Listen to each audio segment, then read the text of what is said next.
What is price ratio? Price ratio क्या होता है? Price ratio is the price of the good on the horizontal या X axis divided by the price of the good on the vertical और Y axis.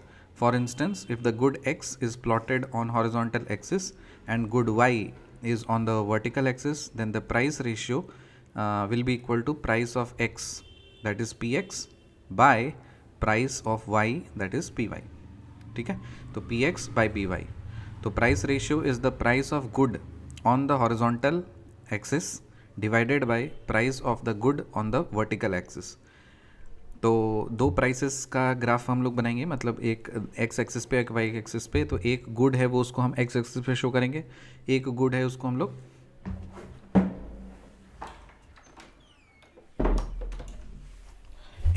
जो उसको हम लोग Y axis पे शो करेंगे. तो प्राइस रेशियो होगा जो price which is on X axis that is P X और price on Y axis that is P Y.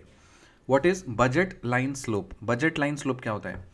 The ratio between the costs of a goods 1 and goods 2 determines the budget slope line. In this case, the x-axis price of the goods would be divided by the y-axis price of the good. Due to its downward slope, the budget line slope is always negative. तो क्या बोल रहा है? budget line slope क्या है? The ratio between the cost of good 1 to the good 2. हम लोग cost का रेशियो हम लोग बनाते हैं, कॉस्ट ऑफ गुड 1 और good 2 determines the budget line slope. तो उसका जो रेशियो होता है वो बजट लाइन स्लोप देता है. और इस केस में जो एक्स एक्सिस है ना, price of goods would be divided by the Y axis price of good. जो एक्स एक्सिस पे प्राइस है और डिवाइडेड न्यूमरेटर में एक्स एक्सिस वाला रहेगा, डिनोमिनेटर में वाई एक्सिस वाला रहेगा. और उसका जो स्लोप है डाउनवर्ड है, तो इसका मतलब हम बोल सकते हैं कि जो बजट लाइन स्लोप है वो ऑलवेज निगेटिव होता है. What is demand of commodity? Demand of commodity मतलब the quantity of a commodity that a consumer is willing to buy and is able to afford given prices of the goods and consumers taste and preferences is called demand of for the commodity. So the quantity of a commodity that a consumer is willing to buy and is able to afford given prices of the goods and consumers tastes and preferences is called demand for the commodity. तो मान लीजिए कोई commodity है आपके पास में, आपके पास नहीं मतलब कहीं पे है commodity, कहीं पे दुकान पे, तो आपको पता है कि उसका प्राइस कितना है, आपको इंटरेस्ट भी है उसका, आपको पता है कि वो टेस्ट भी है, आपका इंटरेस्ट है उस प्रोडक्ट में.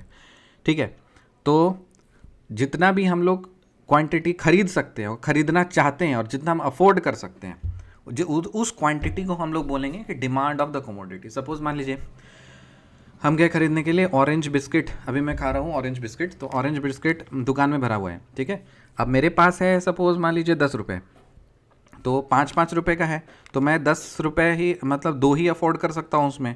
तो वो मेरा कमोडिटी, वो मेरा क्वांटिटी ऑफ कमोडिटी हो जाएगा, वो मेरा डिमांड ऑफ कमोडिटी हो जाएगा इसमें, क्योंकि मैं 10 रुपये है मेरे पास, मैं 10 रुपये में ही खरीद सकता हूँ, इससे ज़्यादा मैं अफोर्ड नहीं कर सकता.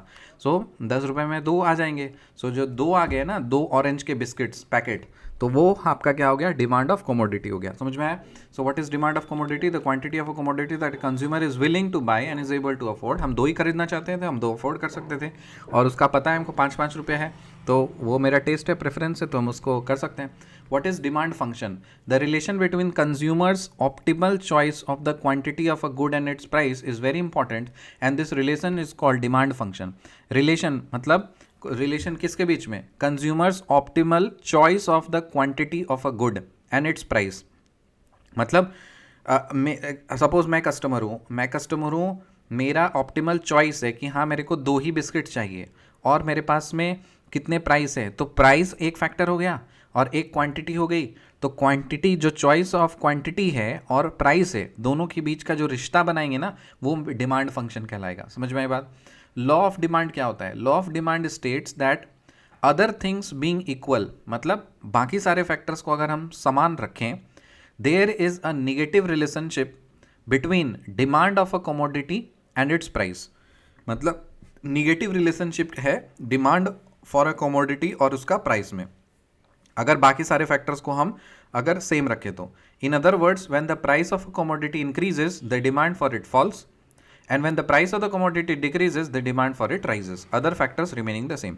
तो लॉ ऑफ डिमांड ये बताता है कि बाकी सारे फैक्टर्स को अगर हम सेम रखेंगे तो प्राइस में और डिमांड में ये इन्वर्स रिलेशनशिप होगा कि अगर सस्ता हुआ तो डिमांड बढ़ जाएगा और अगर महंगा हुआ तो डिमांड कम हो जाएगा। इसको बोलते हैं law of demand. What is normal goods? Normal goods का मतलब क्या होता है? The quantity that a consumer chooses increases as the consumer's income increases and decreases as the consumer's income decreases.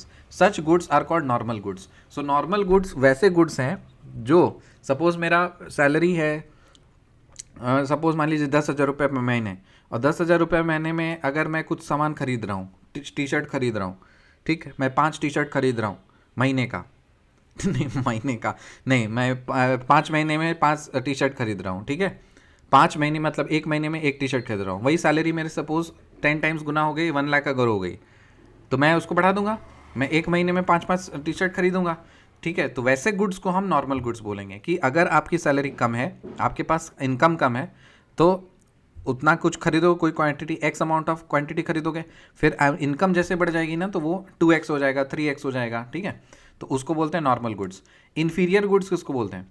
There are some goods the demands for which move in the opposite direction of the income of the consumer. So such goods are called inferior goods. मतलब अगर income कम है तो फिर ज़्यादा हम खरीदेंगे उस good को, और इनकम अगर जब मेरे पास ज़्यादा है तो उस गुड को हम कम खरीदेंगे।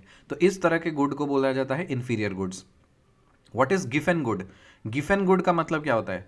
The income effect is stronger than the substitution effect. The demand for the good would be positively related to its price. So such a good is called a given good.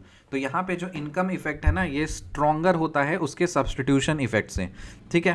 तो demand for the good would be positively related to its price. तो given goods का मतलब है कि कोई जो ज़्यादा महंगा होगा वो उसका डिमांड बढ़ जाएगा। जैसे कोई चीज़ महंगा हो गया तो हम लगता है अरे वाह स्टाइलिश है, मतलब हाँ थोड़ा स्टाइल स्टेटमेंट को सूट करेगा तो हम उसको ले लेते हैं। सस्ता नो नो नो, ये तो क्या बोलते हैं उसको, मोना बेटा, मतलब ऐसे क्या बोलते हैं ना, मोना बेटा this is to middle class.